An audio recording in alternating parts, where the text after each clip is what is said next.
The Browbeater, the Spaz 12. It's back, boys. Modern Warfare 2 is back in style. Oh my god, what the Six oh my god! What? That was their whole team!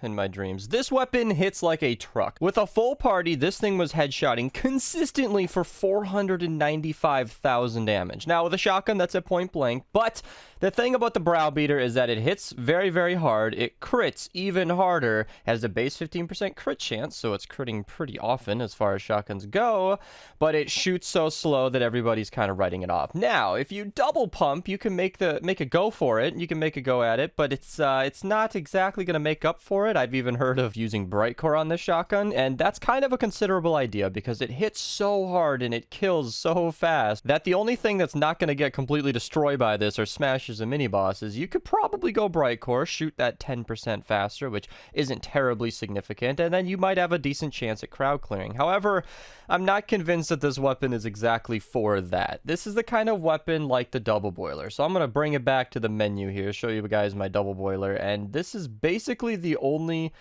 time that I ever use the double boiler is for mini bosses. It basically one-shots everything. It shoots 2 shots real quick, and you can, reload constantly because there's only a 2 mag size. But against a mini boss, if you get some decent crits in there, it's got the same 43% chance, it will just decimate. But because it's only got 2 shots and it shoots so slowly, you can see the common theme here, it just doesn't really work against normal enemies. Now, I was given 2 copy of these. This one, standing in place, grants me extra damage. This one, snares. I'm going to interject here and address something that I alluded to in my pepper spray video, and that is that the 6 perks on this are kind of a disappointment. So not only can you not get a plus 45% damage to slowed, ensnared, or afflicted, but the other 6 perks are almost entirely useless on a shotgun. I only have 2 that I can really show here, and that's standing in place for 2 seconds grants 11% damage, and then the other ones are damage to mist monsters, and then the third one is, I believe it's 10% shield stacking up to 5 times. Now, shield is the only thing that's going to make any sense for a shotgun, because you're never going to be standing still. If you're using a shotgun properly, and you're,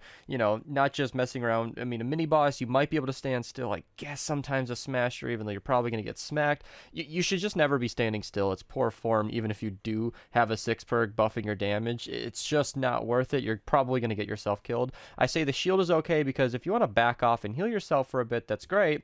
But if you're using Blast from the Past, that's obsolete. So because you can't get that damage to Affliction or damage to Slowed and Snared kind of is the better option as I'm recording this. Because as of now, Affliction does like nothing for you. It's like 8,000 damage over 6 seconds. It's really not that big of a deal. It's like 8,000 every second for 6 seconds, which is like a fraction of a shot from this thing. Snare will allow you to slow down targets like smashers, giving you more time to attack them in general, and it's just really, really good to have. I think slowed and snared is the best way to go for this one, and maybe even shield.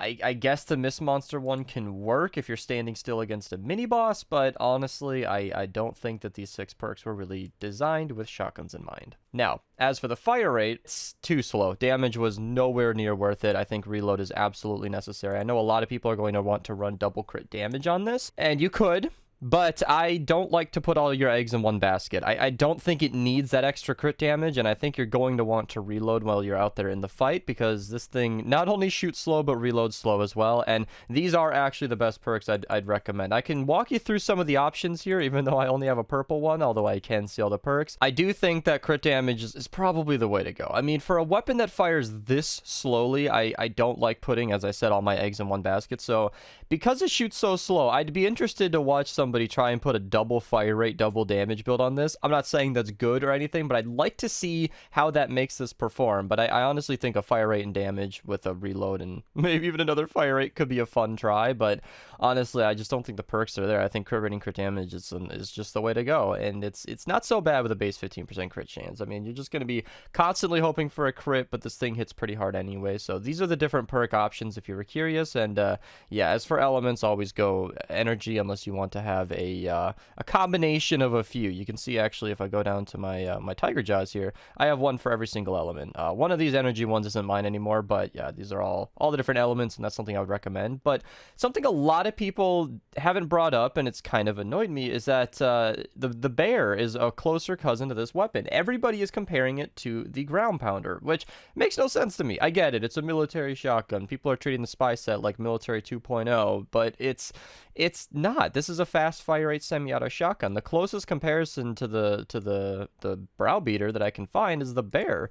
It has the same deal where it shoots. This is why I put fire rate and damage on this. I'll link to that video in the description below. It shoots slow and hits like a truck. This newer one shoots slower and hits way harder, and that's basically your trade-off. So when it comes to the Browbeater, I think it's best for single target damage. I think it's an awesome new choice to pull out against a mini boss or a smasher. This thing will decimate that, but you are quickly going to miss your ability to, you know, cleave through crowds, which the Tiger Jaw, Pop Shot, the Huskbuster, the Stampede, the Ground Pounder can all do that. Not to mention, none of those weapons I just mentioned are exactly falling short of taking down a mini boss. So I'm not really sure what they wanted us to do with this weapon. It's definitely fun to play with. It's something new. It's caught a lot of people's eye. I keep hearing about the Browbeater, but I think we're just gonna have to see how this one plays out. That said, I think double pumping is fun again. It's a good way to save some face for this thing. It hits like a truck, and if you want to go around one-shotting everything, you can absolutely do so. All of the gameplay you've seen is without totally rocking out and without Raptor in the lead, so you can tell that just with a basic normal blast from the past shotgun loadout, I'll link my video in the description below, this thing absolutely continues to hit like a truck, and it's a very, very good shotgun, new one to the game. Hope you guys enjoyed. Let me know what you guys think in the comments below. If you liked the video, you should click like, subscribe if you're new. Thank you guys so much for watching, and have a nice day.